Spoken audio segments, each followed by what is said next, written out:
اعوذ باللہ من الشیطان الرجیم بسم اللہ الرحمن الرحیم السلام علیکم ورحمۃ اللہ وبرکاتہ۔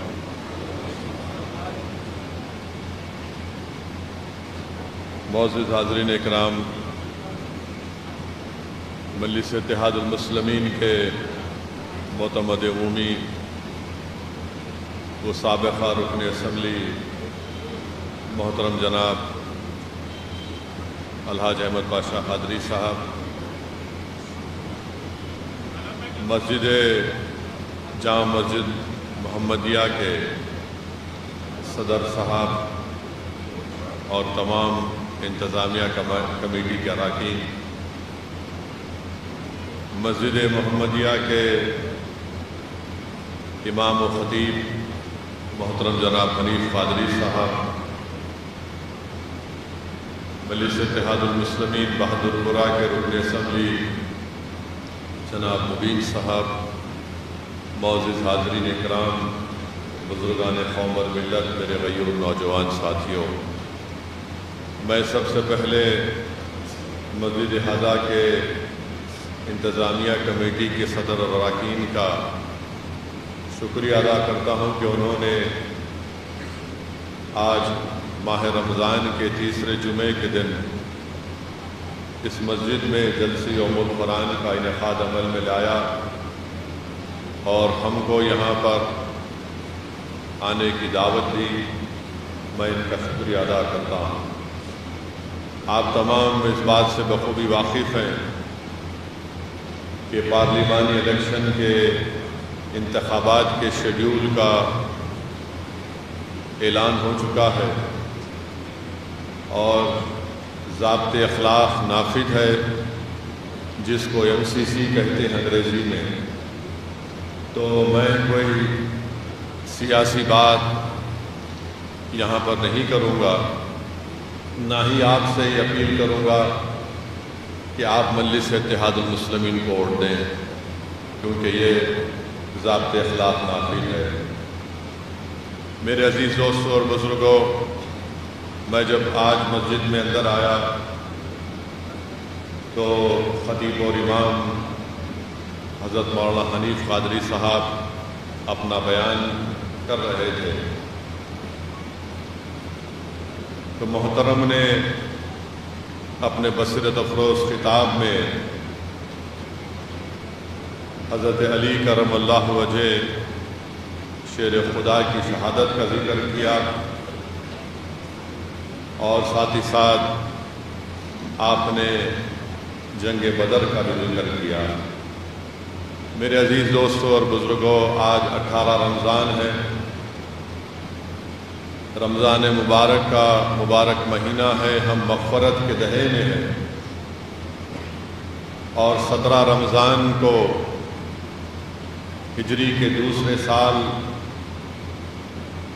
روزے فرض بھی ہوئے، جہاد کا حکم بھی دیا گیا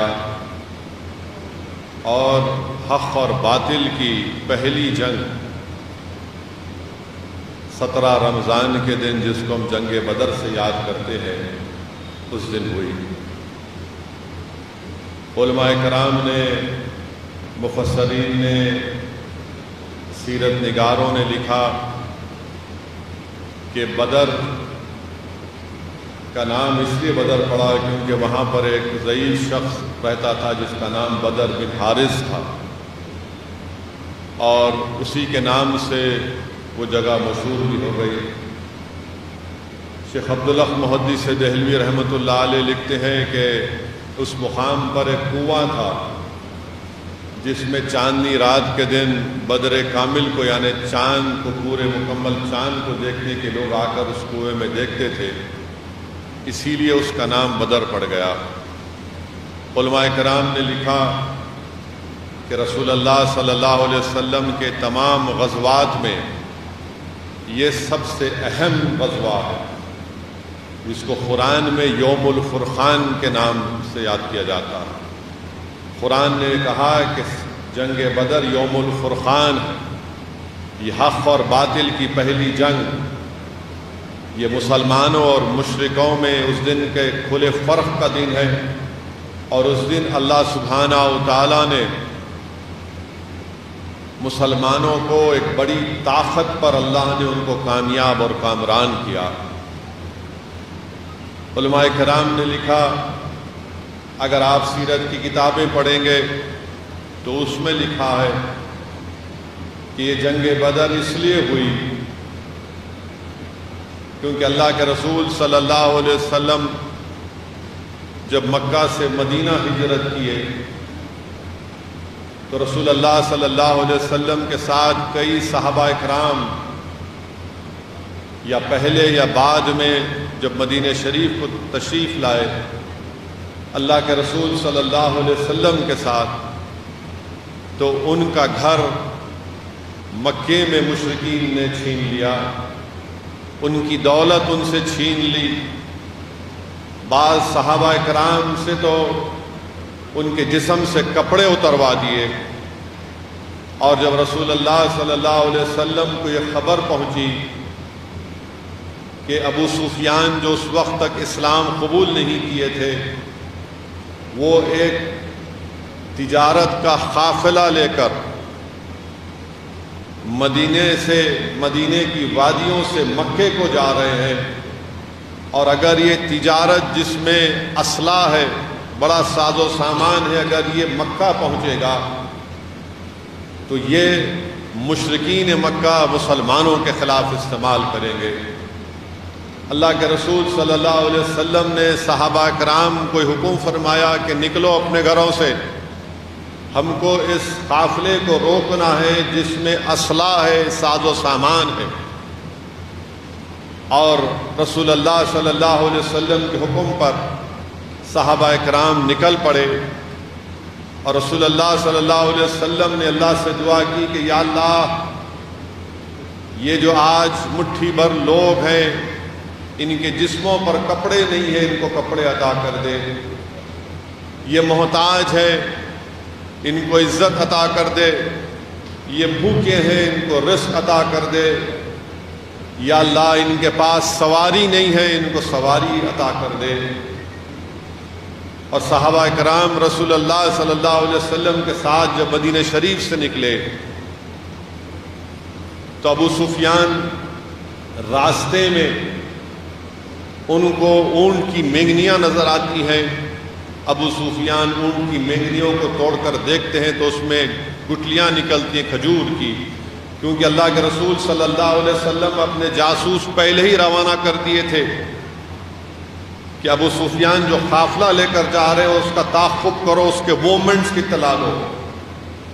تو ابو سفیان کو اندازہ ہو گیا، اور انہوں نے ایک شخص کو جس کا نام علماء کرام نے لکھا ہو کہ اس کا نام زمزم غفاری تھا، اس سے کہا کہ تم فوراً مکے کو جاؤ اور جا کر اہل قریش سے کہنا کہ اللہ کے رسول محمد صلی اللہ علیہ وسلم اپنے صحابہ کرام کے ساتھ مدینے سے نکل پڑے ہیں، اور وہ اپنا اس تجارت کے قافلے کا راستہ ساحلی راستے کی طرف موڑ دیتے ہیں۔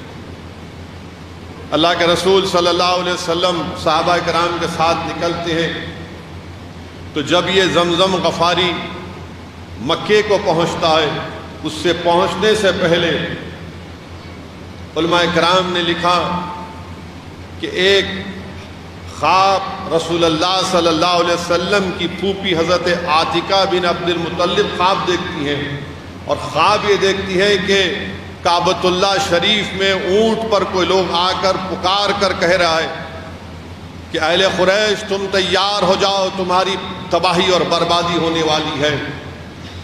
وہ خواب حضرت عاتکہ حضرت عباس کو سناتی ہے۔ حضرت عباس رضی اللہ تعالی عنہ جا کر ابو جہل کو سناتے ہیں، تو ابو جہل غرور اور تکبر میں ڈوب کر کہتا ہے کہ عباس، اب کیا تمہارے گھر میں بھی تمہاری عورتیں نبوت کا دعویٰ کریں گی؟ اور اگر 3 دن کے اندر یہ خواب پورا نہیں ہوا تو میں پورے مکے میں اعلان کر دوں گا کہ تمہارا خاندان دروغ جھوٹا ہے۔ تو تیسرے دن زمزم غفاری مکے کو پہنچتا ہے، اور اس زمانے میں خطرے کا سگنل دینے کے لیے یہ طریقہ تھا کہ کہ بتایا جاتا تھا کہ اونٹ کے ناک اور کان کٹے ہوئے ہیں، اور جب زمزم غفاری جا کر ابو سفیان کا پیغام پہنچاتا ہے تو ابو جہل اور مشرکین مکہ 1000 کی تعداد میں پورے اسلحہ کے ساتھ، ایک ایک آدمی کے پاس اسلحہ، اونٹ سواری، گھوڑے، کھانا، باجا اور ناشتے والی خواتین کو لے کر وہ نکلتے ہیں۔ ابو سفیان نکل جاتے ہیں اپنے تجارت کا قافلہ لے کر۔ یہ بات سمجھنا ضروری ہے کہ اللہ کے رسول صلی اللہ علیہ وسلم جنگ کرنے کے لیے نہیں نکلے تھے، مگر مشرکین مکہ جنگ کرنے کے لیے نکلتے ہیں۔ تو رسول اللہ صلی اللہ علیہ وسلم کو حضرت جبرائیل علیہ السلام آ کر مقام صفرا کے پاس یہ بتاتے ہیں کہ ابو جہل اور مشرکین مکہ 1000 کی تعداد میں نکل پڑے۔ اللہ کے رسول صلی اللہ علیہ وسلم اس مقام صفرا کے پاس صحابہ کرام سے مشورہ فرماتے ہیں تو حضرت صدیق اکبر ابو بکر صدیق اکبر رضی اللہ تعالیٰ عنہ فرماتے ہیں کہ یا رسول اللہ صلی اللہ علیہ وسلم ہم آپ کے حکم کے منتظر ہیں۔ حضرت عمر بن خطاب رضی اللہ تعالیٰ عنہ فاروق اعظم فرماتے ہیں یا رسول اللہ صلی اللہ علیہ وسلم آپ کا حکم ہمارے لیے حرف آخر ہے۔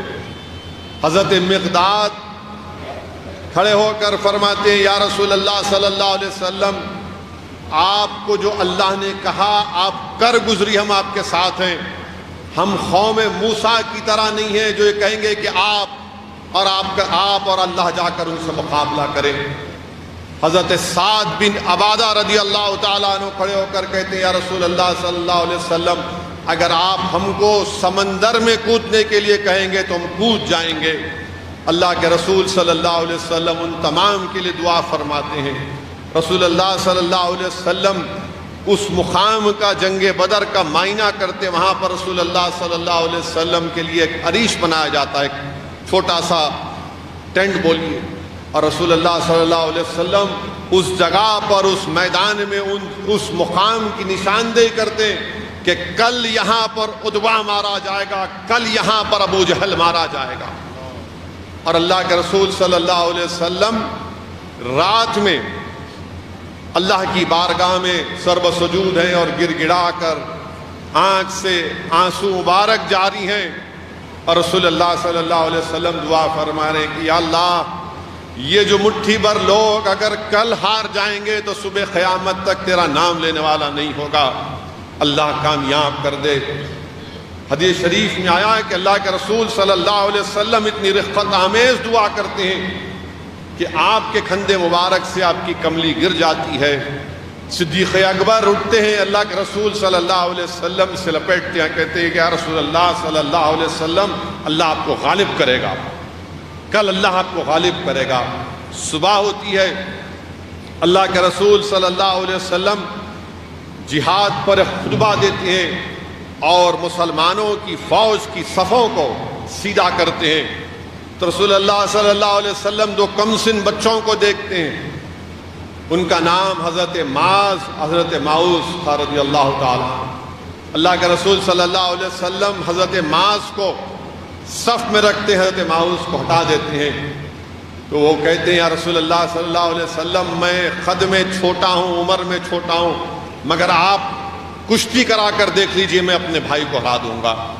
دونوں بھائیوں میں کشتی ہوتی ہے، چھوٹا بھائی بڑے بھائی کے کان میں کہتا ہے دیکھو رسول اللہ صلی اللہ علیہ وسلم تم کو جہاد سے محروم نہیں کیے، تم مجھے محروم مت کرو، تم زمین پر گر جاؤ۔ بڑا بھائی چھوٹے بھائی کے جذبے جہاد کے شوق کو دیکھ کر زمین پر گر جاتا ہے، چھوٹا بھائی بڑے بھائی کے سینے پر بیٹھتا ہے۔ اللہ کے رسول صلی اللہ علیہ وسلم یہ دیکھ کر مسکراتے ہیں، ان دونوں کو جہاد میں شامل کر لیتے ہیں۔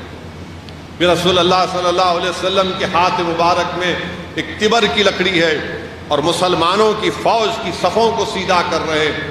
ایک صحابی رسول ہے جن کا نام سواد انصاری رضی اللہ تعالیٰ عنہ، اللہ کے رسول صلی اللہ علیہ وسلم نے اس تبر کی لکڑی سے حضرت سواد کے پیٹ پر تھوڑا پیٹ بڑا تھا اس صحابی رسول کا، ضرب لگاتے ہیں تو وہ چیخ مار کر کہتے ہیں یا رسول اللہ صلی اللہ علیہ وسلم اللہ آپ کو حق دے کر بھیجا ہے، آپ کے دست مبارک میں انصاف ہے، عدالت ہے، آپ اس کا قصاص دیجیے، آپ نے غیر ضروری مجھے مارا۔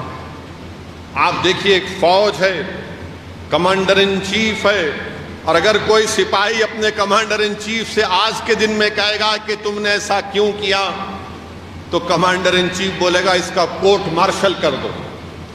رسول اللہ صلی اللہ علیہ وسلم رحمت اللہ عالمین ہے، اللہ کے رسول صلی اللہ علیہ وسلم کہتے ہیں کہ سواد آؤ اپنا بدلہ لے لو۔ حضرت سواد دوڑتے ہیں اور اللہ کے رسول صلی اللہ علیہ وسلم کے جسم مبارک سے لپیٹ جاتے ہیں اور بوسہ دینا شروع کرتے ہیں۔ رسول اللہ صلی اللہ علیہ وسلم پوچھتے ہیں سواد تم کیا کر رہے ہو؟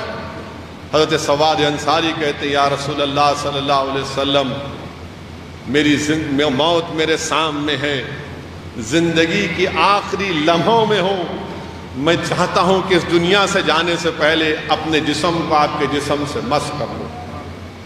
یہ صحابہ کرام کا جوش اور جذبے جہاد اور شہادت تھا۔ جنگ شروع ہوتی ہے، میرے عزیز دوستوں اور بزرگوں، خدا کی قدرت پر عملی ثبوت پیش کیا جاتا ہے۔ صرف 8 تلواریں، 2 گھوڑے، 70 اونٹ سے 1000 مشرکین سے مقابلہ 313 مسلمان کرتے ہیں۔ کتنے؟ 8 تلواریں، 2 گھوڑے، 70 اونٹ اور 100 بختر تھے شاید۔ اور پھر جب مقابلہ شروع ہوتا ہے تو اللہ کی طرف سے پہلی مدد یہ آتی ہے۔ سورہ انفال کی آیات 44 میں اس کا ترجمہ مفسرین نے کیا کہ اللہ نے مسلمانوں کی تعداد مشرکین کو کم دکھائی۔ اللہ نے مسلمانوں کو مشرکین کی تعداد کم دکھائی اس لیے کہ مسلمانوں کے دلوں میں خوف نہ پیدا ہو، اور مشرکین کو مسلمانوں کی تعداد کم اس لیے دکھائی کہ وہ پورے کے پورے مسلمانوں کے صف میں ان کے۔ اللہ نے سورہ آل عمران میں اس کا ذکر کیا، آیت نمبر 13 ہے آل عمران کی، جس میں مفسرین نے ترجمہ کیا کہ اللہ نے مسلمانوں کی فوج کو مشرکین کے سامنے بہت زیادہ دکھایا تاکہ ان پر خوف طاری ہو جائے۔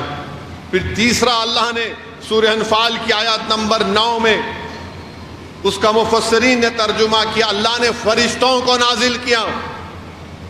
اللہ سبحانہ و تعالیٰ نے فرشتوں کو نازل کیا مسلمانوں کی مدد کے لیے۔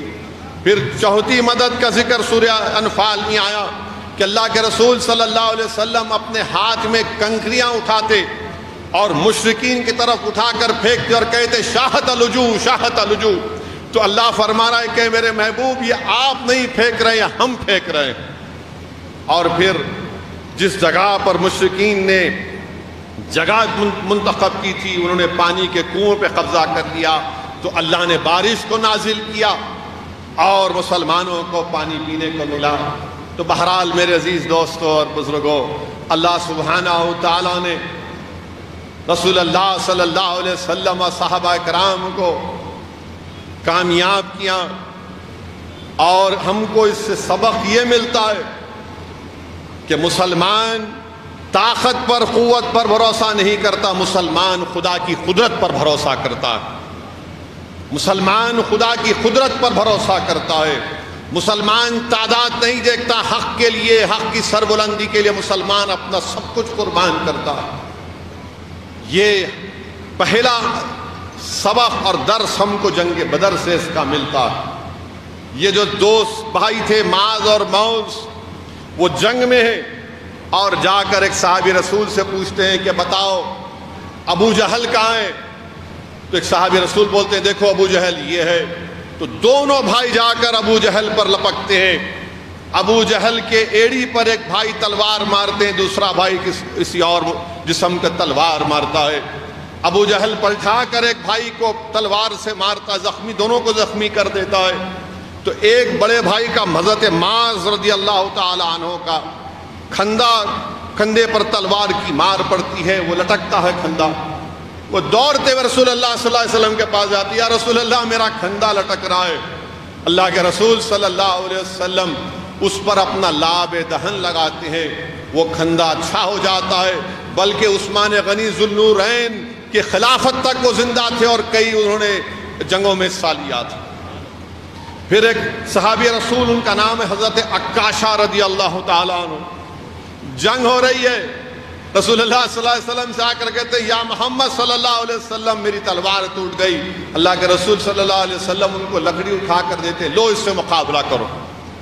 یہ نہیں پوچھتے کہ لکڑی سے کروں، مگر اللہ کے رسول صلی اللہ علیہ وسلم سے محبت ہے، یقین ہے، وہ لکڑی لے کر نکلتے ہیں تو وہ ایک تلوار بن جاتی ہے، اس کو تاریخ میں تلوار اون لکھا گیا۔ وہ ان کے ساتھ ہی پھر وہ شہید ہوئے، ان کے ساتھ ہی وہ تلوار بھی کئی جنگوں میں حصہ لیے تھے۔ میرے عزیز دوستوں اور بزرگوں، جنگ بدر ہم کو کیا پیغام دیتی ہے کہ ہم طاقت اور قوت پر نہیں، خدا کی قدرت پر بھروسہ کرنے والے، ہم تعداد دیکھ کر مایوس نہیں ہونے والے۔ جہاں پر حق کی سربلندی کا معاملہ آئے گا ہم باطل طاقتوں سے ٹکرائیں گے، ان کو پاش پاش کریں گے۔ اور یاد رکھو جیسے اللہ سبحانہ و تعالیٰ نے فرشتوں سے مدد کی، اللہ ہماری فرشتوں سے مدد کرے گا۔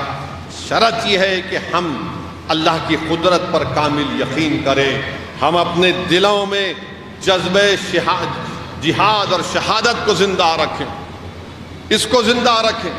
اور جب تک یہ زندہ تھا ہمارے سر پر تاج رکھے گئے۔ جس دن ہم نے اس سبق کو بھلا دیا، جس دن ہم نے اس سبق کو بھلا دیا، ذلت اور رسوائی ہمارا مقدر بنتی جا رہی ہے۔ ہمارے پاس بہترین ریاضدان تھے، میتھمیٹیشین تھے، ہم ساری دنیا کا حساب کرتے تھے۔ ہم نے اپنے اسلاف کی روش کو بھلایا، دنیا آج ہمارا حساب کر رہی ہے۔ ہمارے پاس بہترین ڈاکٹر تھے، ہم نے اپنے اسلاف کے سبق کو بھلا دیا، دنیا ہمارا علاج کر رہی ہے۔ آخر کیا بات ہے مسلمانوں کہ ہمارے غریب لوگ کسی کے اترے ہوئے کپڑے کیوں پہن رہے ہیں؟ یہ اس لیے کہ ہم نے اپنے اسلاف کے سبق کو بھلا دیا، ہم نے اپنے اسلاف کے سبق کو بھلا دیا۔ اگر ہم اس کو یاد رکھیں گے تو یقیناً ضرور کامیابی اور کامرانی ہمارے قدم کو چومے گی۔ میرے عزیز دوستوں اور بزرگوں، مولانا حنیف قادری صاحب اپنے بیان میں شیر خدا حضرت علی کی شہادت کا ذکر کیا کہ ان حضرت علی کون تھے، بلکہ حضرت علی کے اگر فضائل کوئی بیان کرے تو سمندر بھی ناکافی ہوں گے، مگر آپ اور ہم حضرت علی کے عظمت کے قائل ہیں، ہم سائل ہیں اس سمندر کے۔ میرے عزیز دوستوں اور بزرگوں، حضرت علی رضی اللہ تعالیٰ عنہ کے بارے میں، خلیفۃ رسول اللہ صلی اللہ علیہ وسلم کے بارے میں اللہ کے رسول صلی اللہ علیہ وسلم نے کیا فرمایا؟ بلکہ حدیث ایک واقعہ آیا کہ حضرت علی رضی اللہ تعالیٰ عنہ، حضرت بلال اور ایک اور صحابی بازار سے خربوزہ خرید کر لاتے ہیں۔ یہ محدث دکن حضرت عبداللہ شاہ صاحب قبلہ لکھتے ہیں اس واقعے کو، حدیث شریف کو لکھتے ہیں۔ خربوزہ لاتے ہیں، جب خربوزہ کاٹتے ہیں تو خربوزہ ذرا کڑوا ہوتا ہے، تو حضرت علی فرماتے ہیں کہ یہ جو اور خربوزے ہیں اس کو ہم واپس کرتے ہیں۔ اور پھر حضرت علی اللہ کے رسول صلی اللہ علیہ وسلم کے حدیث شریف بیان کرتے ہیں کہ اللہ سبحانہ و تعالیٰ نے پیڑوں سے اور انسانوں سے عہد لیا کہ جو علی سے محبت کریں گے وہ میٹھے رہیں گے، اور جو علی سے بغض کریں گے ان میں کھٹاس رہے گی۔ تو یہ خربوزہ شاید اسی، حضرت علی فرما رہے ہیں کہ خربوزہ شاید اسی جھاڑ سے آیا جو نفرت رکھتا ہے مجھ سے۔ اللہ کے رسول صلی اللہ علیہ وسلم کا حدیث ہے کہ اللہ کے رسول صلی اللہ علیہ وسلم کے ہاتھ مبارک میں امام حسن اور امام حسین کا ہاتھ ہے، اور رحمت العالمین صلی اللہ علیہ وسلم فرما رہے ہیں کہ جو ان سے محبت کرتا ہے، جو ان کے ماں باپ سے یعنی حضرت علی کرم اللہ وجہ رضی اللہ تعالیٰ عنہ سے اور ان کی ماں سے شہزادی جنت حضرت فاطمہ سے محبت کرتا ہے، وہ جنت میں میرے ساتھ رہے گا۔ اللہ کے رسول صلی اللہ علیہ وسلم نے فرمایا، حدیث شریف میں آیا کہ علی مجھ سے ہے، میں علی سے ہوں۔ حضرت اسامہ صحابی ہیں اور کہتے ہیں کہ علی آپ میرے مولا نہیں، رسول اللہ صلی اللہ علیہ وسلم میرے مولا ہیں۔ تو اللہ کے رسول صلی اللہ علیہ وسلم نے کہا کہ نہیں، علی جس کے مولا ہیں میں اس کا مولا، میں جس کا مولا ہوں علی اس کے مولا ہیں۔ میرے عزیز دوستوں اور بزرگوں، کسی نے آ کر رسول اللہ صلی اللہ علیہ وسلم کے پاس شیر خدا حضرت علی کی شکایت کی۔ اللہ کے رسول صلی اللہ علیہ وسلم نے جب یہ شکایت سنی تو ممبر شریف پر کھڑے ہو کر خطبہ دے کر دیکھا کہ خبردار علی کی شکایت مت کرنا، وہ اللہ کی رحم خشیت پر ہے۔ میرے عزیز دوستوں اور بزرگوں، فضائل علی میں اللہ کے رسول صلی اللہ علیہ وسلم نے فرمایا کہ میں علم کا شہر ہوں اور علی علم کا دروازہ۔ اور حدیث میں آیا کہ اللہ کے رسول صلی اللہ علیہ وسلم نے فرمایا کہ جس کسی کو علم حاصل کرنا ہے وہ علم کے دروازے پر آئے، یعنی حضرت علی کے دروازے پر۔ بتایا گیا کہ علم کا دروازہ حضرت علی ہے۔ بیہقی شریف کی حدیث ہے کہ اللہ کے رسول صلی اللہ علیہ وسلم نے فرمایا کہ جس کو حضرت آدم علیہ السلام کے علم کو دیکھنا ہے، جس کو حضرت نوح علیہ السلام کے تقوی کو دیکھنا ہے، جس کو حضرت ابراہیم خلیل اللہ کو دیکھنا ہے، جس کو حضرت موسیٰ کی ہیبت دیکھنا ہے، جس کو حضرت عیسیٰ کی عبادت دیکھنا ہے، وہ علی کے چہرے کو دیکھ لے۔ یہ اللہ کے رسول صلی اللہ علیہ وسلم نے فرمایا۔ حدیث شریف میں آیا کہ اللہ کے رسول صلی اللہ علیہ وسلم نے فرمایا کہ علی بتاؤ اولین میں سب سے بدبخت شخص کون تھا؟ تو شیر خدا حضرت علی امیر المومنین نے فرمایا کہ جس نے حضرت ادریس علیہ السلام کی اونٹنی کو ذبح کرا۔ پھر سرکار دو عالم صلی اللہ علیہ وسلم فرمایا بولو علی آخرین میں سب سے بدبخت کون ہے؟ حضرت علی نے فرمایا کہ رسول اللہ آپ بتائیے، جو تم پر تلوار لے کر تمہارے سر پر وار کرے گا اور اس کے وار کرنے کے بعد تمہارے خون سے تمہاری داڑھی لال ہو جائے گی، وہ بدبخت شخص ہوگا۔ ابن ملجم کا ذکر ابھی مولانا نے اپنی بیان میں کیا۔ حضرت علی کے بارے میں میرے عزیز دوستوں اور بزرگوں کئی عظمت علی کے حدیث ہیں۔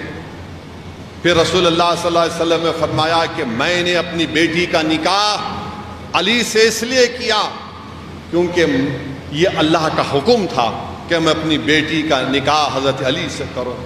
حضرت عباس ہیں، اللہ کے رسول صلی اللہ علیہ وسلم حضرت علی آتے ہیں، حضرت علی کے آنکھ کے دونوں بیچ میں پیشانی پر بوسہ دیتے ہیں۔ حضرت عباس رضی اللہ تعالیٰ کہتے ہیں کہ آپ کو علی سے بڑی محبت ہے؟ تو بولتے ہاں چچا جان مجھے علی سے بڑی محبت ہے، علی میرا دوست ہے، علی میرا دوست ہے، اور ہر انبیاؤں کی اولاد ان کے پشت سے نکلی، میری اولاد علی کے پشت سے نکلی۔ میرے عزیز دوستوں اور بزرگوں، حضرت علی کے بارے میں اگر آپ شیخ عبداللہ محدث دہلوی کی کتاب مدارج النبوہ پڑھیں گے تو مدارج النبوہ میں آپ دیکھیں گے کہ جب مکہ فتح ہوا، وہ بھی رمضان کے مبارک مہینے میں ابھی فتح مکہ ہوا، تو رسول اللہ صلی اللہ علیہ وسلم مکے میں کعبۃ اللہ میں جو کئی بت تھے اس کو صاف کر رہے تھے، تو سب سے بڑا بت تھا حبیل، حبل نام تھا اس کا۔ تو رسول اللہ صلی اللہ علیہ وسلم نے کہا کہ علی آؤ ادھر آؤ، تم میرے کندھوں پر کھڑے ہو کر اس بت کو صاف کرو۔ تو علی فرمایا رسول اللہ صلی اللہ علیہ وسلم میں آپ کے کندھے مبارک پر کھڑے ہو جاؤں، یہ کیسے ہو سکتا ہے؟ آپ میرے کندھے مبارک پر کھڑے ہو جائیے۔ تو اللہ کے رسول صلی اللہ علیہ وسلم یہ الفاظ لکھے ہوئے ہیں شیخ عبداللہ محدث دہلوی کتاب میں کہ علی تم نبوت کے اس وزن کو نہیں برداشت کرو گے، تم میرے کندھے پر کھڑے ہو جاؤ۔ شیر خدا حضرت رسول اللہ صلی اللہ علیہ وسلم رحمت اللہ عالمین امام الانبیاء کے کندھے پر کھڑے ہو کر اس بڑے بت کو صاف کرتے ہیں۔ تو اللہ کے رسول صلی اللہ علیہ وسلم پوچھتے ہیں بتاؤ علی تم کیا دیکھ رہے ہو؟ حضرت علی فرماتے ہیں یا رسول اللہ صلی اللہ علیہ وسلم میں اپنے آپ کو عرش کے پاس دیکھ رہا ہوں۔ پھر جب وہ نیچے زمین پر آتے، شیخ عبداللہ محدث سے لکھتے ہیں حضرت علی جب زمین پہ آتے ہیں تو مسکراتے ہیں۔ اللہ کے رسول صلی اللہ علیہ وسلم ان سے پوچھتے علی تم کیوں مسکرا رہے ہو؟ تو بولے رسول اللہ صلی اللہ علیہ وسلم اتنی اونچائی سے نیچے آ گیا۔ اللہ کے رسول صلی اللہ علیہ وسلم فرماتے علی تمہارے کو اٹھانے والا محمد صلی اللہ علیہ وسلم ہے اور تم کو اس اونچائی سے نیچے لانے والا جبرائیل علیہ السلام۔ یہ مقام علی ہے، یاد رکھو۔ اور دنیا میں جس کسی کو ولایت ملی شیر خدا کی وجہ سے ملی، کوئی ولی نہیں بنتا، کوئی قطب نہیں بنتا، کوئی ابدال نہیں بنتا۔ میرے عزیز دوستوں اور بزرگوں، یہ حضرت علی کے بارے میں ان کے فضائل ہیں۔ 19 رمضان کے دن بلکہ خارجی ابن ملجم ہے، خارجی، حدیث شریف میں آیا کہ جب رسول اللہ صلی اللہ علیہ وسلم مال غنیمت بانٹ رہے تھے تو ایک تمیم کا ایک خارجی تھا، اس نے کہا رسول اللہ صلی اللہ علیہ وسلم آپ برابر نہیں بانٹ رہے۔ صحابہ کرام ناراض ہو گئے، بولے یا رسول اللہ صلی اللہ علیہ وسلم اس کی گردن مار دیں، تو رسول اللہ صلی اللہ علیہ وسلم بولے نہیں نہیں چھوڑو اس کو، یہ وہ لوگ ہیں جیسے اس تیر سے کمان سے تیر نکل جاتا ویسے ہی دین ان کے دلوں سے نکل چکا۔ ان کو جو لوگ دیکھیں گے وہ بولیں گے بڑے متقی ہیں، یہ بڑے نمازی رہیں گے، بڑا تقویٰ دکھائیں گے، مگر دین جس طرح کمان سے تیر نکل جاتا ہے نکل جائے گا۔ اور اللہ کے رسول صلی اللہ علیہ وسلم نے کہا کہ ان کا ایک متقی پرہیزگار لوگوں سے مقابلہ ہوگا، بلکہ آقا نے صلی اللہ علیہ وسلم نے فرمایا کہ ان کا جو سردار ہوگا اس کا ایک ہاتھ موٹا ہوگا، اس پہ بال ہوں گے عورتوں کی طرح۔ اور جب خارجیوں سے جنگ ہوئی حضرت علی کی، جس مقام پر وہاں پر جنگ ہوئی، ایک صحابی رسول تھے، بولے کہ اگر حضرت علی حق پر ہیں تو میں ان کا ساتھ دوں گا، ورنہ پھر میں چھوڑ کر چلا جاؤں گا۔ حضرت عبداللہ بن جندب نام تھا ان کا۔ تو ایک آ کر کسی نے کہا کہ خارجی فوج اس دریا کو پار کر چکی ہے، شیر خدا کہتے ہیں نہیں۔ پھر کوئی آگے کہتا ہے کہ خارجی فوج دریا کو پار کر گئی، بولے نہیں۔ پھر کوئی آگے کہتا ہے کہ دریا کو پار کر گئے، حضرت علی بولتے نہیں۔ تو یہ پوچھتے ہیں کہ کیسے آپ کہہ رہے ہیں؟ حضرت علی بولے چلو، اور جب جا کر دیکھتے ہو فوج وہیں پر کھڑی ہوئی ہے۔ اور پھر جو مقابلہ ہوتا وہ خارجی جس کا ذکر اللہ کے رسول صلی اللہ علیہ وسلم نے اس کی پیشن گوئی کر دی تھی، بتا دیا تھا، حضرت علی بولتے اس کی لاش کو تلاش کرو، تلاش کرتے نہیں ملتی۔ حضرت علی بولتے کہ میں جھوٹا نہیں ہوں، نہ رسول اللہ صلی اللہ علیہ وسلم مجھے غلط بتایا۔ ڈھونڈتے ہیں تو 40 لوگوں کی لاشوں، خارجیوں کی لاش کے نیچے یہ ابلیس شیطان نکلتا ہے۔ تو بہرحال اللہ کے حضرت علی کوفہ جاتے ہیں اور کوفہ جا کر خطبہ دیتے ہیں، اور جب خطبہ دیتی ہیں تو دائیں جانب رائٹ سائڈ پہ امام حسن، بائیں جانب لیفٹ سائڈ پہ امام حسین ہے۔ حضرت علی اپنے امام حسن اپنے فرزند سے پوچھتے ہیں کہ بتاؤ رمضان کے کتنے دن ہو گئے؟ امام حسن رضی اللہ تعالیٰ عنہ شہزاد جنت فرماتے ہیں کہ 13 دن ہو گئے۔ امام حسین سے پوچھتے ابھی کتنے دن باقی ہیں رمضان کے؟ امام حسین شہزاد جنت کہتے ہیں کہ ابھی 17 دن باقی ہیں۔ حضرت علی رونا شروع کر دیتے ہیں۔ لوگ پریشان ہو جاتے ہیں کہ حضرت علی کی آنکھ میں آنسو کیوں آ گئے، اور بولتے ہیں کہ میری اس دنیا سے جانے کا وقت آ گیا۔ اور شیر خدا فرماتے ہیں کہ میں موت سے نہیں ڈرتا، میں موت سے نہیں ڈرتا، مگر مجھے اس بات کا خیال آ رہا ہے کہ زندگی ایک مسافر کی طرح ہے، میرے بیٹے حسن اور حسین، میری اولاد یتیم ہو جائے گی، میرے بیٹے میری اولاد یتیم ہو جائے گی۔ لوگ آپ کے ساتھ رونا شروع کر دیتے ہیں۔ پھر حضرت علی بلکہ ایک واقعہ محدث دکن لکھتے ہیں کہ یہ جو خبیث ابن ملجم جو شیر خدا پر تلوار مارتا ہے، وہ اس خارجیوں کے جنگ کے پاس حضرت علی کے پاس آ کر بولتا کہ یا علی یہ تلوار آپ کے لیے تحفہ ہے۔ حضرت علی بولتے نہیں چاہیے مجھے تیرا تحفہ۔ بولتے کیوں؟ بولے تو اس کو استعمال کرے گا میرے خلاف۔ وہ چیخ مارتا، بولے آپ کیا کہہ رہے ہیں؟ میرے ہاتھ کاٹ دو آپ۔ بولے ابھی نہیں کاٹ سکتا میں تیرے ہاتھ، کیونکہ تو نے کچھ کیا ہی نہیں۔ مگر اللہ کے رسول صلی اللہ علیہ وسلم بتا چکے تھے حضرت علی کو کہ سب سے بدبخت شخص کون ہوگا۔ حضرت علی 19 رمضان کو جب آسمان کی طرف دیکھتے ہیں اور آسمان کی طرف دیکھ کر کہتے ہیں کہ ہاں اب میرا وقت آ گیا، اب مجھے میرا وقت آ گیا اس دنیا سے جانے کا۔ جب اپنے گھر سے شیر خدا نکلتے ہیں تو گھر میں خاص ہوتا ہے، وہ خاص آ کر شیر خدا کے کپڑوں کو پکڑ لیتا ہے۔ لوگ گھر والے پریشان ہو جاتے ہیں کہ کیا کر رہا ہے یہ خاص۔ حضرت علی فرماتے ہیں کہ یہ جانتا ہے یہ مجھ سے بچھڑنے والا ہے، یہ جانتا ہے حضرت علی اپنے پورے افراد خاندان سے ملتے ہیں اور لوگ کہتے ہیں کہ ابن ملجم جو ایک خارجی خاتون کے عشق میں مبتلا ہو گیا تھا اور وہ یہ طے کر چکا تھا کہ حضرت علی پر حملہ کرے گا. بہرحال حضرت علی نماز فجر کے لیے جاتے ہیں, اذان دیتے ہیں مسجد کوفہ میں, اور اذان دینے کے بعد جیسا ہی نماز شروع کرتے ہیں ابن ملجم تلوار لے کر آتا ہے. تلوار لے کر آ کر حضرت علی کے سر پر مارتا ہے. حضرت علی کے سر پر مارتا ہے تو جنگ خندق میں حضرت علی کے سر پر زخم لگتا ہے, اسی جگہ پر تلوار مارتا ہے, تلوار سر کے اندر گھس جاتی ہے. اور شیر خدا کے زبان مبارک سے کیا الفاظ نکلتے ہیں, اگر کسی کو کوئی حملہ کر دے عام دنوں میں مسجد میں ڈھکل دے تو آپ بولتے کیا ہوگا اس کو, یہاں تلوار مارتا ہے اور حضرت علی کی زبان سے کیا الفاظ نکلتے کہ رب کعبہ کی قسم میں کامیاب ہو گیا, رب کعبہ کی قسم میں کامیاب ہو گیا, رب کعبہ کی قسم میں کامیاب ہو گیا. آپ کے خون سے آپ کی داڑھی لال ہو جاتی ہے اور شیر خدا فرماتے ہیں کہ رب کعبہ کی قسم میں کامیاب ہو گیا. حضرت علی رضی اللہ تعالیٰ عنہ کو, امیر المومنین کو, آپ لوگ دوڑتے آتے ہیں, صحابہ کرام سب.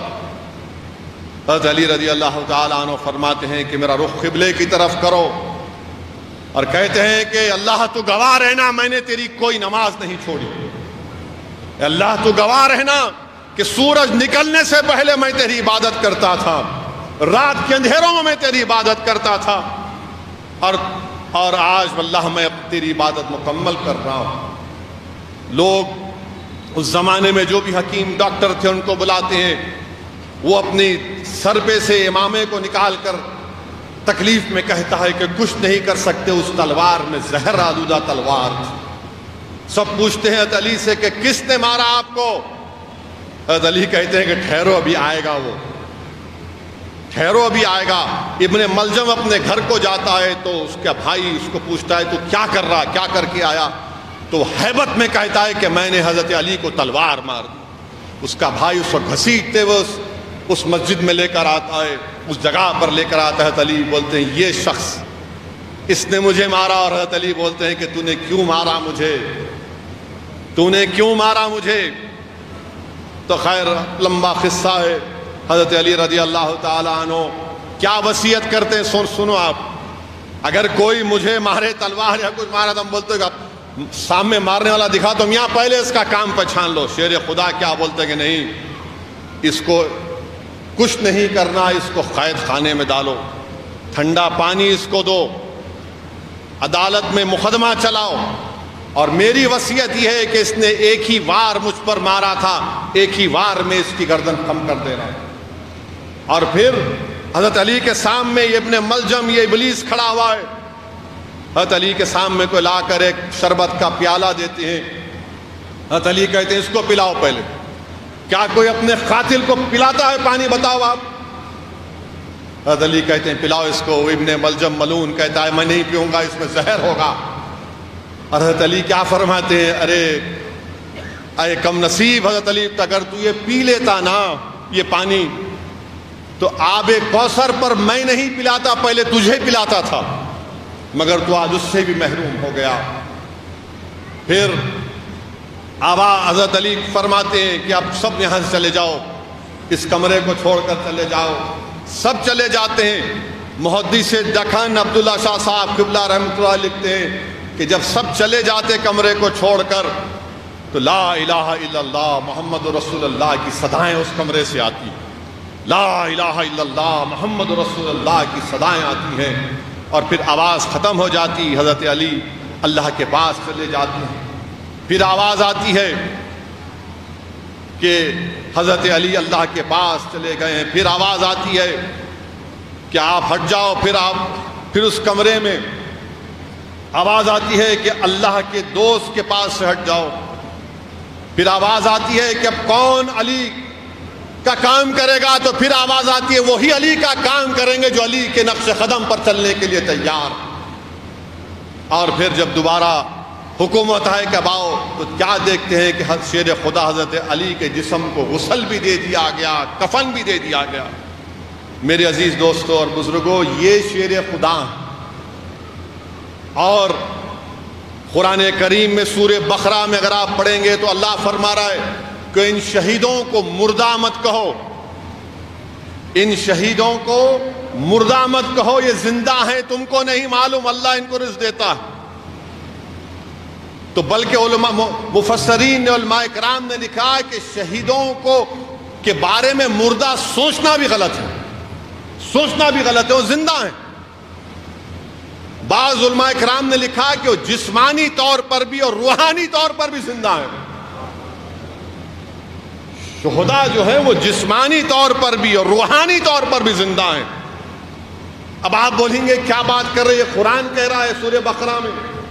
اگر آپ کو اس کی تصدیق کرنا ہے تو امام مالک اپنی کتاب موطا میں لکھتے ہیں کہ جنگ احد کے 46 سال کے بعد، امام مالک رحمت اللہ رضی اللہ تعالیٰ لکھتے ہیں کہ جنگ احد کے 46 سال کے بعد وہاں پر سیلاب آیا، اور اس سیلاب کی وجہ سے 2 صحابیوں کی خبر، حضرت عمر بن جموع اور عبداللہ بن جبیر، سیلاب آیا تو خبر کھل گئی۔ اور 46 سال کے بعد امام مالک لکھ رہے ہیں کہ جب جا کر دیکھے تو ایسا دکھ رہا تھا کہ ابھی ان کی تدفین ہوئی۔ امام مالک موطا میں لکھ رہے ہیں۔ اور پھر 20ویں صدی میں عراق میں ایک صحابی رسول کا نام تھا عبداللہ، حضرت عبداللہ بن جابر، اور دیگر صحابہ کرام، دریائے دجلہ آگے بڑھ گئی، ان کے خبروں تک آ گئی۔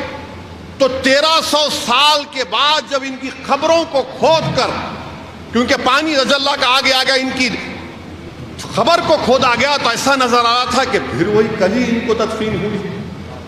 پھر ان صحابیوں کو نکال کر، ان کے جسم اطہر کو نکال کر حضرت سلمان فارسی رضی اللہ تعالیٰ عنہ کی جو خبر ہے وہاں پر ان کو تدفین کیا گیا۔ تو میرے عزیز دوستو اور بزرگوں، جب تک جذبہ جہاد اور شہادت زندہ تھا ہمارے سروں پر تاج رکھے گئے۔ اب جہاد کا مطلب یہ نہیں ہے کہ کسی کو جا کر آپ مار دیں گے، اس کا مطلب یہ نہیں ہے، یہ جہاد نہیں ہے، یہ ظلم ہے۔ قتل کرنے کی اجازت نہیں ہے، مگر اللہ کی راہ میں اپنا سب کچھ قربان کرنے کے لیے تیار ہے۔ اسی لیے اللہ سبحانہ و تعالی سورہ آل عمران میں فرماتا ہے کہ وَاعْتَصِمُوا بِحَبْلِ اللَّهِ جَمِيعًا وَلَا تَفَرَّقُوا، کہ اللہ کی رسی کو مضبوطی سے تھام لو۔ مفسرین اکرام نے لکھا کہ اللہ کی رسی کیا ہے؟ قرآن ہے۔ امام احمد اپنی کتاب میں حدیث شریف لکھ رہے ہیں، حضرت ابو سعید خدری رضی اللہ تعالیٰ عنہ سے روایت کر رہے ہیں کہ اللہ کے رسول صلی اللہ علیہ وسلم نے فرمایا کہ میں تمہارے درمیان میں 2 چیزیں چھوڑے جا رہا ہوں، ایک قرآن اور ایک میری عطرت یا میری اولاد، میری آل۔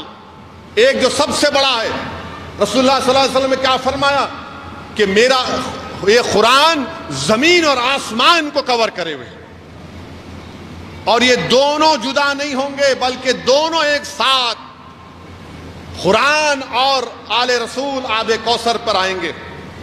یہ اللہ کے رسول صلی اللہ علیہ وسلم کی حدیث شریف ہے۔ تو میرے عزیز دوستو اور بزرگوں، وَاعْتَصِمُوا بِحَبْلِ اللَّهِ جَمِيعًا وَلَا تَفَرَّقُوا، کہ اللہ کی رسی کو مضبوطی سے تھام لو اور نفاق مت پیدا کرو، جدا مت ہو جاؤ۔ قرآن تعلیم دے رہا ہے مسلمانوں کو کہ متحد ہو جاؤ، متحد ہو جاؤ۔ بلکہ اللہ اس آیات سے پہلے ایک اور آیات میں اللہ فرما رہا ہے کہ ایمان والو اللہ سے ڈرو جس طرح ڈرنے کا حکم دیا گیا، اور تم مسلمان بن کر اس دنیا سے رخصت ہو۔ اللہ کیا فرما رہا ہے ایمان والوں سے؟ یا ایھا الذین، یعنی ایمان والوں سے اللہ فرما رہا ہے۔ مفسرین اکرام نے لکھا کہ ایمان والو اللہ سے ڈرو جیسا ڈرنے کا ادب ہے، طریقہ سکھایا گیا، اور تم مسلمان بن کر اس دنیا سے جاؤ۔ تو میرے عزیز دوستو اور بزرگوں، ان جلسوں کو منعقد کرنے کا مقصد یہی ہے کہ ہم تمام لوگ قرآن اور سنت کے پابند ہو جائیں۔ اور یاد رکھیے، چاروں خلفائے راشدین ان 10 صحابہ کرام کے جن 10 صحابہ کرام کے تعلق سے اللہ کے رسول صلی اللہ علیہ وسلم نے فرمایا تھا کہ ان کو دنیا میں جنت کی بشارت دی گئی، عشر مبشرہ۔ حضرت ابو بکر کو اللہ کے رسول صلی اللہ علیہ وسلم نے صدیق کہا، عمر بن خطاب کو فاروق اعظم، بلکہ آقا نے فرمایا کہ اگر میرے بعد کوئی نبی اگر اللہ بھیجتا تو فاروق ہوتے، مگر میں آخری نبی ہوں۔ حضرت عثمان کے بارے میں کہا ذوالنورین، آقا دو عالم صلی اللہ علیہ وسلم نے فرمایا کہ حضرت عثمان وہ ہیں جن کو دیکھ کے فرشتے شرماتے ہیں۔ میرے عزیز دوستوں اور بزرگوں، یہ خلفائے راشدین ہیں، ان کی زندگی ہمارے لیے مشعل راہ ہے، صحابہ کرام کی زندگی ہمارے لیے مشعل راہ ہے، اہل بیت کی زندگی ہمارے لیے مشعل راہ ہے۔ اسی لیے امام جعفر الصادق نے کہا کہ وَاعْتَصِمُوا بِحَبْلِ اللَّهِ کا مطلب یہ بھی ہے کہ تم اہل بیت کو تھام لو۔ اہل بیت کشتی نوح کی طرح کہ جو اس میں سوار ہو گیا وہ بچ گیا، جو نہیں سوار ہوا وہ ہلاک ہو گیا۔ تو میرے عزیز دوستوں اور بزرگوں، جو لوگ آج فلسطین میں شہید ہو رہے ہیں، 30,000 معصوم فلسطینیوں کو شہید کر دیا گیا، 15,000 سے زیادہ بچے ہیں، 10,000 سے زیادہ خواتین ہیں، 12 لاکھ لوگ بے گھر ہو چکے ہیں، اور لوگ بھوکے مر رہے ہیں، بچے بھوکے مر رہے ہیں، اور یہ ظالم اسرائیل جینوسائیڈ کر رہا ہے فلسطینیوں کا۔ میرے عزیز دوستوں اور بزرگوں، جب آپ اور ہم روزہ کھولتے ہیں تو روزہ کھولنے سے پہلے ہم بہت سی دعائیں کرتے ہیں، اپنے تکالیف کا اظہار اپنے رب سے کرتے ہیں، جو ہمارا خالق ہے، جو ہم کو پیدا کیا، جو پھر ہم کو اس دنیا سے ہماری روحوں کو کھینچے گا، پھر ہم کو پھر زندہ کرے گا۔ آپ ان فلسطینیوں کے لیے بھی دعا کریے کہ اللہ رزاق، اللہ ان کو رزق دے دے، اللہ شافی، اللہ ان کو دواؤں کا انتظام کر دے، اللہ جبار ہے، اللہ ان ظالم اسرائیلیوں سے ان کو نجات دے دے۔ بچے بھوکے مر رہے ہیں، اقوام متحدہ کی رپورٹ ہے کہ جینوسائیڈ ہو رہا ہے، اقوام متحدہ کا سیکرٹری جنرل کہہ رہا ہے کہ 1,000 سے زیادہ لاریاں کھڑی ہوئی ہیں امداد کے ساتھ، مگر یہ ظالم اسرائیل کہتا ہے کہ ہم غزہ میں اس کو نہیں بھجائیں گے۔ سمندر میں جا کر مچھی پکڑنا چاہتے ہیں تو اسرائیل ان چھوٹے چھوٹے کشتیوں پر بمباری کر دیتا ہے۔ الشفا دواخانے میں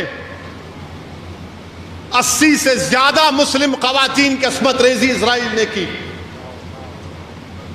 80 سے زیادہ مسلم خواتین کی، 100 سے زیادہ لوگوں کو شہید کر دیا وہاں پر اسرائیل نے۔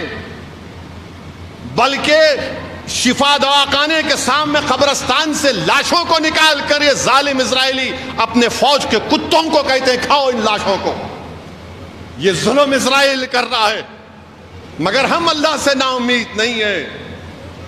یاد رکھو اسرائیلیوں، یہ لفظ بارکنا جو قرآن میں لکھا گیا 5 مرتبہ اسی سرزمین کے بارے میں لکھا گیا، یاد رکھو اسرائیلی ظلم کرنے والوں، حشر کا میدان ہوگا تو وہیں ہوگا، وہیں حساب کتاب ہوگا انشاءاللہ تعالی، وہیں پر آئیں گے سب لوگ، وہیں پر حساب کتاب ہوگا۔ جو لوگ آج ان معصوم فلسطینیوں پر ظلم کر رہے ہیں، مگر یاد رکھو مسلمانوں، اللہ قرآن میں بار بار کہتا ہے ڈرو مجھ سے، ڈرو مجھ سے، یعنی تقوی اختیار کرو، اللہ سے ڈرو، اللہ سے ڈرو۔ تم نہیں دیکھ رہے، تمہاری آنکھیں نہیں کھل رہی عالم اسلام کہ تمہارے پاس تیل کے کنویں ہیں، تمہارے پاس سونے کی پہاڑیں ہیں، مگر کوئی نہیں بچا سک رہا ان لوگوں کو۔ کیوں؟ کیونکہ ان لوگوں کے پاس جن کے پاس سونے کی کانیں ہیں، تیل کے کنویں ہیں، ان میں اللہ کا ڈر نہیں ہے، ان ظالموں کا ڈر ان کے دل میں پیدا ہو چکا۔ تو تقوی اختیار کرو، صرف اللہ سے ڈرو۔ دنیا میں طاقتور یہ ظالم لوگ، ان سے ڈرنے کی ضرورت نہیں ہے آپ کو۔ اللہ سے اپنا رشتہ اور مضبوط کریے، یہ ماہ صبر ہے، صبر کی ٹریننگ دی جا رہی ہے آپ کو اور ہم کو۔ صبر کے ساتھ اللہ فرما رہا ہے کہ صبر اور نماز کے ساتھ، اللہ کے رسول صلی اللہ علیہ وسلم فرما رہے ہیں کہ صبر کرو، نماز پڑھو، لا حول ولا قوت الا باللہ کا ذکر کرو، اللہ تمہارے مشکلات کو آسان کر دے گا۔ میرے عزیز دوستوں اور بزرگوں، ہم کو ڈرنے اور گھبرانے کی ضرورت نہیں ہے۔ اللہ کے رسول صلی اللہ علیہ وسلم نے ارشاد فرمایا کہ مجھ سے پہلے کسی کو اتنا نہیں ستایا گیا اور میرے بعد کسی کو اتنا نہیں ستایا جائے گا۔ جو لوگ آج اسرائیلی ظالم حکومت فلسطینیوں پر ظلم کر رہی ہے، انشاءاللہ تعالی آپ دیکھیں گے کہ اللہ سبحانہ و تعالی ان کے ظلم کو ختم کرے گا، اللہ سبحانہ و تعالی ان کو ذلیل اور رسوا کرے گا۔ اور جو لوگ خاموش بیٹھے ہوئے ہیں، تم بھی تیار ہو جاؤ، جب حشر کا میدان ہوگا اور جیسا کہ ایک فلسطینی باپ جس نے اپنے خاندان کے 30 لوگوں کو کھویا، اس نے کرب اور تکلیف میں کہا کہ جو ممالک کے لوگ خاموش بیٹھے ہوئے ہیں، ہم تم کو حشر کے میدان میں دیکھ لیں گے، ہم تم کو حشر کے میدان میں دیکھ لیں گے۔ اللہ کے پاس میں کھڑے ہو کر کہوں گا کہ اللہ میرے یہ اتنے لوگ مارے گئے، یہ سب تماشا دیکھ رہے تھے۔ تو میرے عزیز دوستوں اور بزرگوں، تقوی اختیار کرو، اس ماہ مبارک میں تقوی اختیار کرو، خوب دعائیں کریے اللہ سے۔ جب روزہ کھولتے ہیں دعا کی قبولیت کا وقت ہے، جب تراویح پڑھتے ہیں، نمازیں پڑھتے ہیں، جب روزے میں رہتے ہیں تو اللہ کی رحمت جوش میں رہتی ہے۔ اور ماہ رمضان میں تو اللہ اپنی شان کے مطابق پہلے آسمان پر آ کر کہتا ہے کہ بتا میرے بندے تو مجھ سے کیا چاہتا ہے، تو مجھ سے رضا چاہتا ہے رضا طلب کر لے، تو مجھ سے رزق چاہتا ہے رزق طلب کر لے، تو دین اور دنیا میں کامیابی چاہتا ہے مانگ، میں تجھے دینے کے لیے تیار ہوں۔ میرے عزیز دوستوں اور بزرگوں، نوجوانوں، دین کی طرف آؤ، نوجوانوں دین کی طرف آؤ۔ یقیناً آگے بڑھنا ہے مگر ایسے آگے نہیں بڑھ سکتے، دین کو چھوڑ کر کوئی آگے بڑھتا ہے تو پھر زندہ لاش ہے وہ۔ میرے عزیز دوستوں اور بزرگوں، دعاؤں میں خوب کثرت سے دعا کریے ان فلسطینیوں کے بارے میں جو آج دنیا ان کو بھول چکی ہے، اور اسرائیل پوری کوشش کر رہا ہے کہ غازہ سے ان کو نکال دیا جائے۔ اسرائیل چاہتا ہے اس رافہ میں جہاں پر اب بچے ہوئے فلسطینی ہیں وہاں پر حملہ کر کے ان کو صف ہستی سے ان کا نام مٹانا چاہتا ہے۔ ہم تو صرف اللہ سے دعا کر سکتے ہیں کہ رب کریم، جب تک تیرے حبیب کا کلمہ بولنے والا رہے گا، تیرا ارشاد ہے کہ دنیا قائم رہے گی، یا اللہ ان فلسطینیوں کو صبح قیامت تک آباد رکھ، یا اللہ صبح قیامت تک ان فلسطینیوں کو آباد رکھ، یا اللہ ان کو آباد رکھ۔ یا اللہ تو نے بارکنا کا لفظ اس زمین کے لیے استعمال کیا، پروردگار ان فلسطینیوں کو آباد اور شاداب رکھ۔ اللہ تو ہمارے لیے کافی ہے، حسبنا اللہ نعم الوکیل، حسبنا اللہ نعم الوکیل۔ اللہ تو ان کی مدد فرما۔ اللہ جس کو تم نے، یا رب کریم تو نے جس کو تیل دیا، سونا دیا، اللہ اب تو مدد فرما دے پروردگار۔ تجھے تیری جباریت کا واسطہ اللہ، تجھے تیری رحمت کا واسطہ ان معصوموں کی مدد فرما۔ اللہ جو ان بچوں کی پکار کو، ان کی ماؤں کی تکلیف کو نہیں سن پا رہے، اللہ تو سن لے، تو ہمارے شہرک سے قریب ہے پروردگار، تو سن لے ان لوگوں کی تکالیف کو۔ اللہ تو نے جس طرح سورہ انفال میں فرشتوں کو نازل کر کے مدد کیا، پروردگار آج مدد فرما دے ان مظلوموں کی۔ ان کا جرم صرف یہی ہے یا اللہ کہ مسجد اقصی کی حفاظت کر رہے ہیں، پروردگار ان کا جرم یہی ہے کہ مسجد اقصی کی حفاظت کر رہے ہیں۔ اللہ انسانیت کو بچا لے پروردگار، اللہ انسانیت کو بچا لے۔ یا اللہ تجھے واسطہ تیرے حبیب محمد مصطفیٰ صلی اللہ علیہ وسلم کا، اللہ بچا لے۔ اللہ یا رب کریم، آپ نے اللہ کے رسول صلی اللہ علیہ وسلم کا سفر معراج حرم سے مسجد اقصی سے کیا، پروردگار آج اس سرزمین پہ یا اللہ کے رسول صلی اللہ علیہ وسلم نے تمام انبیاؤں کی امامت کی۔ اللہ اس سرزمین کے لوگ تجھے پکار رہے ہیں پروردگار، اللہ اس سرزمین کے لوگ تجھے پکار رہے ہیں جہاں پر اللہ کے رسول صلی اللہ علیہ وسلم نے تمام انبیاء اور رسولوں کی امامت کی۔ اللہ تو ان کی مدد فرما دے ان فلسطینیوں کی۔ اللہ جو مختار انصاری صاحب جن کا انتقال ہوا، اللہ ان کی مغفرت فرما دے، اللہ ان کی مغفرت فرما دے۔ جیل میں زہر ان کو دے دیا گیا، ان کے خاندان والے کہتے ہیں اللہ ان کے درجات کو بلند فرما۔ اللہ جن کو ظلم کے ذریعے مارا جا رہا ہے، پروردگار ان کی شہادت کو قبول فرما۔ اللہ ان کی خبروں کو نور سے بھر دے، پروردگار ان کی خبروں کو نور سے بھر دے۔ اللہ جو لوگ ظلم کر رہے ہیں، ہمارے گھروں کو توڑ رہے ہیں، اللہ تو زمین و آسمان کا خالق ہے پروردگار، دنیا کی ایک ایک چیز تیری تعریف کرتی ہے پروردگار۔ اللہ تو آسمانوں سے بارش کو برسانے والا ہے، اللہ تو نے آسمان کو بنایا، تو نے زمین کو بنایا، تو خالق ہے۔ اللہ جو ہمارے گھروں کو توڑ رہے ہیں، پروردگار تو ان کا حساب کر لے۔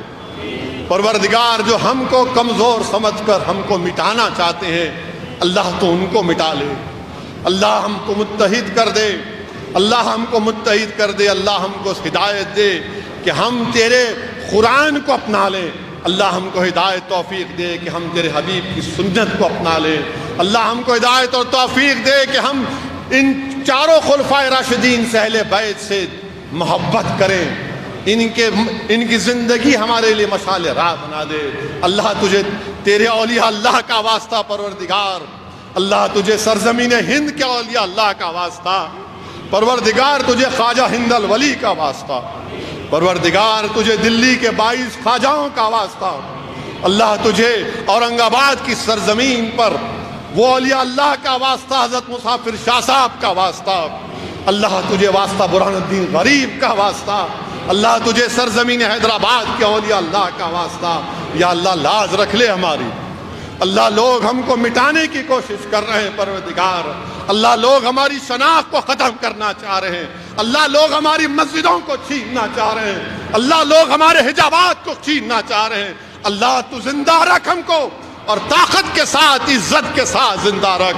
اللہ تجھے تیرے حبیب کا واسطہ ہم لوگ اس دنیا سے جائیں تو مسلمان بن کر جائیں۔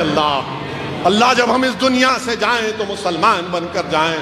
اللہ لاز رکھ لے، اللہ مجلس اتحاد المسلمین کی، اللہ مجلس اتحاد المسلمین کو کامیاب کر دے، اللہ مجلس اتحاد المسلمین کو کامیاب کر دے۔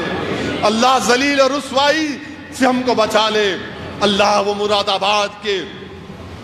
آباد کے سید ایس ٹی حسن کی لاز رکھ لے پروردگار۔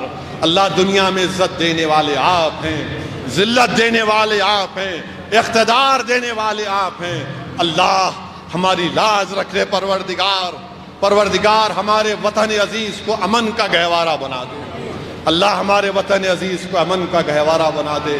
اللہ اس ملک میں، یا اللہ اس ملک میں امن کو اور مضبوط کر دے۔ اللہ اس ملک میں غریبوں کی مدد فرما، اللہ اس ملک میں یتیموں کی مدد فرما، اللہ اس ملک میں بے سہارا غریبوں کی مدد فرما۔ اللہ اس ملک میں جو مذہب کی بنیاد پر جو لوگ جیلوں میں ڈال دیے گئے، اللہ اس ماہ مبارک میں ان کی رہائی عمل میں لا لے۔ اللہ ان کے ماں باپ کو ان بچوں سے ملا دے۔ اللہ مجلس اتحاد المسلمین کو کامیاب کر دے۔ اللہ ہم کمزور ہیں، ہم ہمیشہ تیرے محتاج تھے اور تیرے محتاج رہیں گے۔ اللہ تجھے تیرے حبیب کا واسطہ پروردگار، تجھے سبز گنبد کی امی کا واسطہ، یا اللہ تو ان ظالموں کے سامنے ہم کو رسوا مت کر دے پروردگار۔ ہمارے گناہوں کو معاف فرما دے اللہ۔ ہم انسان ہیں میرے اللہ، بشر ہیں، یقیناً ہم سے غلطیوں میں معاف کر دے۔ اللہ لاز رکھ لے مجلس کی، اللہ لاز رکھ لے ہم تمام کی۔ اللہ جو ہمارے بزرگوں نے اس جماعت کو مضبوط کیا، اللہ ان کی خبروں کو نور سے بھر دے۔ اللہ جنہوں نے اس جماعت کے لیے اپنا سب کچھ قربان کیا، اللہ ان کی قربانیوں کو قبول فرما۔ اللہ عوام کے دلوں میں مجلس اتحاد المسلمین کی محبت کو ڈال دے۔ اللہ مجلس اتحاد المسلمین کی محبت کو ڈال دے۔ اللہ مغفرت کا دعا ہے، ہماری مغفرت فرما دے۔ اللہ ہماری مغفرت فرما دے۔ اللہ 70 ماہوں سے زیادہ رحمت آپ کے پاس ہے، اللہ آپ رحم فرما دیجئے۔ رحمت اللہ عالمین کے صدقہ طفیل میں رحمت فرما دیجئے۔ اللہ رمضان کی ہمارے روزوں کو قبول فرمائیے۔ اللہ ہمارے رمضان میں جو روزے اور باقی ہیں اس کو پورا رہنے کی توفیق عطا فرمائیے۔ اللہ ہمارے ماں باپ جو زندہ نہیں ہیں ان کی مغفرت فرما دے۔ اللہ ہمارے ماں باپ جو زندہ ہیں ان کو صحت دے دے۔ اللہ ہم کو توفیق دے کہ ہم ان کی خدمت کریں۔ اللہ ہم کو توفیق دے کہ اپنی زبانوں سے اپنے ماں باپ کو اف نہ کہیں۔ اللہ ہم کو توفیق دے کہ اپنے ضعیف ماں باپ کو اف نہ کہیں۔ اللہ ہماری بیٹیوں کے مقدرات میں خوشیاں لکھ دے۔ اللہ ہمارے بچیوں کو کے مقدرات میں خوشیاں لکھ دے۔ اللہ اس وطن میں خوب بارش کو نازل فرما۔ اللہ بارش کو نازل فرمانے والے آپ ہیں۔ یا اللہ خوب بارش نازل فرمائیے تاکہ لوگ اس پانی کو استعمال کر سکیں۔ اللہ اس وطن عزیز میں خوشحالی کو پیدا کر دے، اس وطن کو مضبوط بنا دے، اور اللہ ہماری لاز رکھ لے پروردگار، ہماری لاز رکھ لے۔ ہم کو صرف اس لیے نشانہ بنایا جا رہا ہے کہ ہم تیری توحید کے ماننے والے ہیں۔ اللہ ہماری شناخت کو اس لیے مٹایا جا رہا ہے کہ ہم ظالموں کی غلامی قبول نہیں کرتے، ہم تیرے حبیب کے غلاموں کے غلام ہیں۔ اللہ اس غلامی پر ہم کو فخر ہے یا اللہ، کیونکہ تو نے ہم کو محمد مصطفیٰ صلی اللہ علیہ وسلم کو امتی بنایا۔ اللہ لاز رکھ لے، اللہ لاز رکھ لے۔ ان تمام آفاتوں سے، ان تمام سازش کرنے والوں سے ہماری حفاظت فرما، اور ہم کو دین اور دنیا میں کامیاب اور کامران کر دے۔ اللہم صلی علی سیدنا محمد عبدک رسولک ربی ام الآل صحابہ وسلم۔ سبحان ربک رب العزت عما یصفون والسلام علی المرسلین والحمد للہ رب العالمین۔ صلی اللہ علی محمد صلی اللہ علیہ وسلم، صلی اللہ علی محمد صلی اللہ علیہ وسلم، بلا لو سرکار تم اپنے در پر، درود تم پر، سلام تم پر، کرم ہو ہم پر بھی بندہ پرور، درود تم پر، سلام تم پر، بلا لو سرکار تم اپنے در پر، درود تم پر، سلام تم پر، کرم ہو ہم پر بھی بندہ پرور، درود تم پر، سلام تم پر، وہ سبز گنبد سنہری جالی نہ لوٹا کوئی وہاں سے خالی، بنا دو اب سب کا مقدر، درود تم پر، سلام تم پر، بلا لو سرکار تم اپنے در پر، درود تم پر، سلام تم پر، کرم ہو ہم پر بھی بندہ پرور، درود تم پر، سلام۔ نہ پاس زر ہے نہ پر ہے میرے، چلا بھی جاتا نہیں ہے مجھ سے، پھر کیسے پہنچوں تمہارے در پر، درود تم پر، سلام تم پر، بلا لو سرکار تم اپنے در پر، درود تم پر، سلام تم پر، کبھی تو آئے گا وہ زمانہ یقیناً ہوگا مدینے جانا، پڑھیں گے روزے پہ سر جھکا کر، درود تم پر، سلام تم پر۔ الحمدللہ رب العالمین، اللہم صلی علی سیدنا مولانا محمد وعلی آل سیدنا مولانا محمد بارک وسلم۔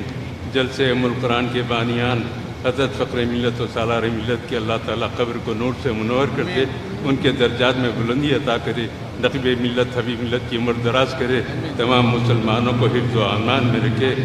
بوسیلۃ شہر رمضان الذی انزل فیہ القرآن وببرکۃ لیلۃ القدر خیر من الف شہر صلی اللہ تعالیٰ علی خیر خلق محمد وعلی آلہ وصحبہ اجمعین برحمتک یا ارحم الراحمین والحمد للہ.